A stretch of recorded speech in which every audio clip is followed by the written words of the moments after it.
салом мухлисони беҳтарин дастаи дунё. Шумо қарор доред дар канали Барса ТЖ ватсе ки матбуотҳо яъне сомонаҳо менависанд, мо дар ин ҷо гап мезанем. Имрӯз мехоҳам хабарҳои тару тозаи дастаи каталониро ба шумо дӯстони азиз бирасонам. Агар ин видео 1500 лайк гирад, пагоҳ видео дар бораи ҳаёти зебои Ансу Фати мебарояд. Аз шумо танҳо лайк ва дар канал обуна шудан аз мо бошад ҳар рӯз видеои нав баровардан. Акнун дар ягон ҷо баъз рӯшнед, мо бошад сар мекунем.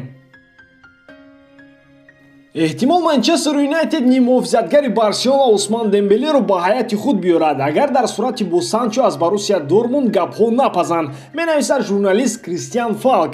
Ҳанӯз гап сари трансфери зимистона намеравад. Девҳои сурх мақсад доранд тобистон ба Санчо пешниҳоди расмӣ кунад, вале агар Ҷейден аз Дормунд иштиёқи ба Англия куч баста накунад, он гаҳ Манчестер Юнайтед Дембелеро ба даста хоҳад овард. Қаблтар сару садоҳо атрофи гуфтушуниди намояндагони Челси бо агенти фаронсавӣ дар воситаи ахбори оммавӣ пайдо шуданд, аммо роҳбарияти Челси саргардони ивазкунии сарнавӣ буда ин ҳамаро рад кард. Ин нуқтаро низ бояд фаромӯш накунем ки моҳи март дар Барселона президент иваз мешавад ва дар сурати созиш шояд Усман дар дастаи каталонӣ бимонад. Дембеле дар 13 бозии Ла Лига 2 гол зада, як паси головар додааст.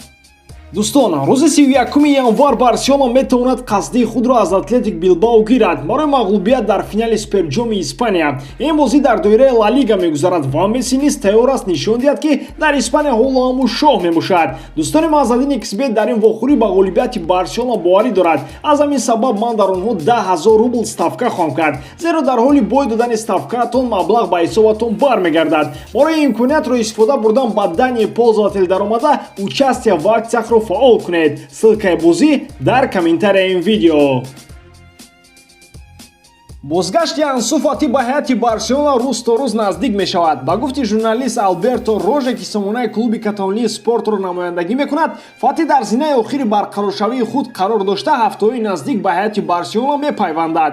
Дар марҳилаи аввал ӯ ба машқҳои физикӣ машғул шуда, сипас ба туп ҷудогона аз гурӯҳ машқ хоҳад кард. Дар қисмати ниҳоии марҳилаи омодагӣ бошад, Ансу ҳамроҳ бо бозингарони даста машқ мекунад. Журналист Марсело Бехлер хабар медиҳад ки эҳтимол Фати дар бозии Лигаи чемпионҳо бо ПСЖ ширкат варзад, аммо ин ҷо гуфта нашудааст ки дар кадом бозӣ. Бозии хонагӣ ки 16 феврал баргузор мегардад ё бозии сафарие ки 10 март. Лайк мон бародаро, агар ту низ бозгашти Фатиро интизор бошӣ. Мо бошад мегузарем ба хабарҳои дигар. мушкилоти молии Барселона бо эҳтимоли зиёд Каутиноро маҷбур мекунад ки дастаро тарк кунад, мегӯяд собиқ бозингари Барса ва мунтахаби Бразилия Ривалдо.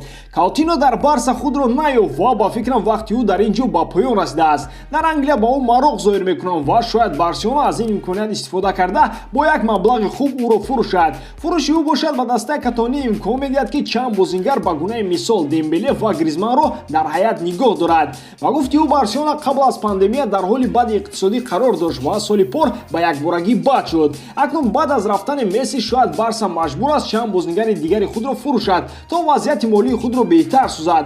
Ӯ мегӯяд клуб аз он ки Мессиро нафурӯхт хело иштибоҳи калон кард, зеро он вақт Барса бо Месси шартнома дошт. Акнун бо итмоми шартнома Месси бе ягон арзиш аз Барселона меравад. Магар ҳайф нест ки чун як бозингар мисли Месси ройгон дода шавад. Ин дар ҳолест ки аз фурӯши Месси ақаллан 100 миллион кор кардан мумкин буд, мисле ки Реал аз фурӯши Роналдо маблағи хуб ба даст овард. моҳи марти имсол интихоботи президенти Барселона баргузор мешавад ва ҳар довталаб аллакай нақшаҳои ояндаи худро дорад ки Виктор Фонт истисно нест. Фонт аллакай рӯйхати он бозингароне ки дар сурати интихоб шуданаш ба ҳайати Барса даъват мекунад тартиб додааст. Ба гуфти ӯ шартномаи кории ин бозингарон бо клубҳои худ тобистони имсол ба итмом мерасанд ва аз эҳтимол дур нест ки бештари онҳо бесарфи ягон маблағ ба даст меоянд. Дар ин рӯйхат муҳофизатгари Манчестер Сити Эрик Гарсия, форварди ҳамин даста Серхио Агуэро, муҳофизатгари Бавария Давид Алаба, нимҳимоятгари Ливерпул Вейналдо, муҳофизатгари ПСЖ Хуан Бернард, форварди Лион Мемфис Депай, ҳатто дарвозабони Гранада Руи Силва ва ниммуҳофизатгари Милан Хакан Чалханаглу шомил шуданд. мутобиқ ба ин рӯйхат Фонд қариб як Барселонаи дигар сохта нест, лекин барои ин аввал бояд дар интихобот ғолиб шуд. ҷаноби Фонд. ба ҳамин таом дӯстон, боварӣ дорам ки ҷодкории ман ба шумо писанд меояд. дар ҳама ҳолат Барселонаро дӯст доред ва канали Барса ТЖ-ро дастгирӣ кунед. дастгирии шумо пешравии мо. Бо шумо буд Муҳаммад Гаиров. хай дар паноҳи Аллоҳ.